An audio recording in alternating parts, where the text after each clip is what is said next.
Halo semua, salam guru inovatif bersama saya Zulfikar Alimuddin dari Hafex.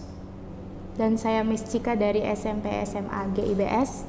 Dan saya Taufik, trainer Hafex. Baik, di segmen ini kita akan membahas tentang capaian pembelajaran. Bisa jadi sebagian guru lebih suka membahas tujuan pembelajaran dulu daripada capaian pembelajaran, tapi kita akan coba di sesi ini ya. Jadi begini Miss Cika, saya akan tuliskan 1, 2, 3 ya. Ini adalah capaian pembelajaran, ini tujuan pembelajaran, ini alur tujuan pembelajaran ya. Sebagai gambaran, ini kalau saya buat misalkan A, B, C, ada 3, kita belum bahas ini ya. Maka untuk mencapai A ini perlu langkah apa saja nih gitu kira-kira. Ya, jadi dipecah untuk mencapai A.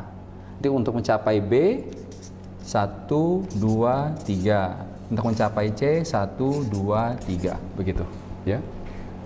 Nah, kalau kita bicara capaian pembelajaran, bila siswa mencapai ketiga ini, maka mereka akan bisa apa gitu kira-kira. Saya pakai ABC juga ya. Jadi pemirsa, perbedaan antara tujuan pembelajaran dan capaian pembelajaran adalah kalau tujuan pembelajaran dikaitkan dengan materi yang diajarkan.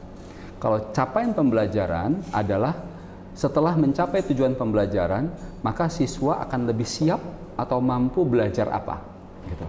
Apa Miss Cika? Kalau mereka sudah mencapai tujuan pembelajaran, ke depannya mereka mampu belajar apa, Miss? Yang pertama pastinya mereka dalam kehidupan sebagai warga negara Indonesia, mereka yang pertama itu menerapkan nilai-nilai toleransi.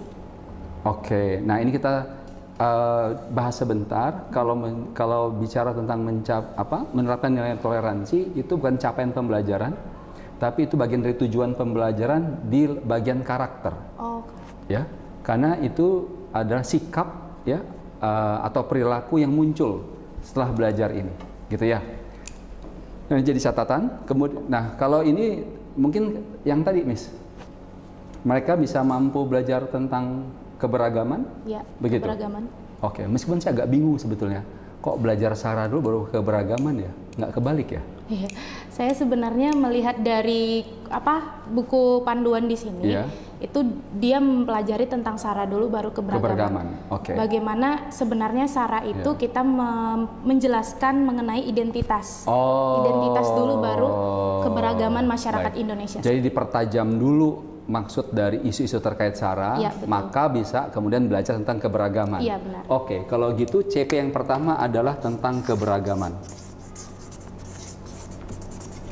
Ada yang lain, Miss Cika, selain keberagaman? Kalau udah belajar, udah tercapai TP ini? Jadi di keberagaman ini ada 3 jenis lagi, Pak. Yang pertama ada keberagaman sosial budaya, yang kedua ada ekonomi, dan yang ketiga ada gender. Oke, itu bagian dari sini bagian dari keberagaman. Selain keberagaman, topik apa lagi yang siswa akan lebih mudah pelajari kalau sudah mencapai tujuan ini? Di sini sih kalau misalnya membahas SARA itu mungkin lebih kepada bagaimana upaya pencegahan konflik SARA itu, Pak. Dari keberagaman itu kan mereka punya identitas masing-masing. Ini pelajarannya PKN ya? PKN. Ya. Topik apa dalam PKN yang terkait harus siswa pelajari kalau dia sudah menguasai? Tadi kan kalau SARA kan ada konflik ya. Apakah di PKN misalkan ada topik tentang resolusi? Ada nggak? Kalau di sini, Pak, SARA itu nggak melulu tentang konflik. Bukan caranya.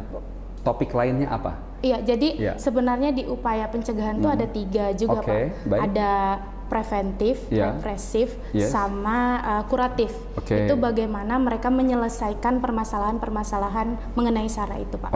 Jadi bagaimana nanti ketika mereka sudah tahu apa itu SARA, setelah itu mereka juga tahu mengenai apa upaya yang dilakukannya. Nah, setelah itu baru dimasukkan studi kasus. Studi kasus itulah nanti yang mereka analisa dengan 3 upaya ini, Betul, sepakat. Maksud saya setelah mengerjakan semua itu, maka siswa kemudian di kemudian hari akan lebih mudah belajar topik apa di PKN terkait sama ini. Ya itu, Pak, mengenai toleransi itu, Pak, paling. Toleransi keberagaman. Iya. Makanya nyambungnya nanti ke sana, Pak. Mungkin Miss Cika, Pak Topik bisa ada?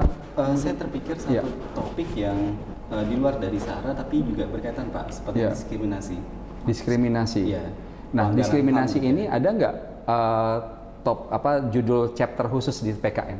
Jadi kalau di diskriminasi sih saya itu termasuk SARA juga sih Pak. Oh begitu. SARA itu kan ada suku, agama, ras, dan antar golongan. Sementara di Indonesia ini kan kita ada yang minoritas, ada yang mayoritas. Bagaimana murid-murid itu dia bisa bertoleransi lah satu sama lain seperti itu. Kalau terkait dengan pembuatan undang-undang atau peraturan atau kebijakan pemerintah, dipelajari nggak di PKN? Dipelajari, tapi itu biasanya di materinya agak di kelas 11. Oke, tidak apa-apa? Tidak apa-apa? Oh, kelas 11 SMA dong? SMA, ya. SMA. Ya. Kita bahas SMP ini. Iya, kita bahas SMP. Karena pemirsa, untuk capaian pembelajaran, utamanya di SMP dijadikan satu fase. Jadi, Mistika boleh melihat materi PKN untuk kelas, kalau ini kelas 7, jadi kelas 7 kelas 9. Oh, kelas 9. Oke. Oh, sebenarnya bisa saja. Karena ada kelas 9 gitu, memprediksi nanti untuk di fase selanjutnya kelas 11 tadi tentang apa? Tentang sistem peradilan hukum Indonesia. Sistem peradilan hukum. Nah, pertanyaan saya, kalau seorang siswa sudah menguasai, lebih memahami tentang keberagaman dan tadi diskriminasi dan lain-lain, apakah mereka lebih mudah belajar tentang keadilan hukum? Iya, tentu saja Pak. Karena begini, ada hubungannya nanti ketika misalnya mereka tidak mengerti yang namanya upaya pencegahan konflik SARA. Kita tahu bahwa di dalam masyarakat itu ada namanya seperti main hukum begitu saja Pak. Nah, makanya di sini ada upaya-upaya tersebut untuk membatasi mereka begitu Pak. Kalau saya tambahin satu ya, tentang keadilan hukum, begitu? Ya. Baik pemirsa, saya kira cukup terkait dengan capaian pembelajaran. Salam guru inovatif.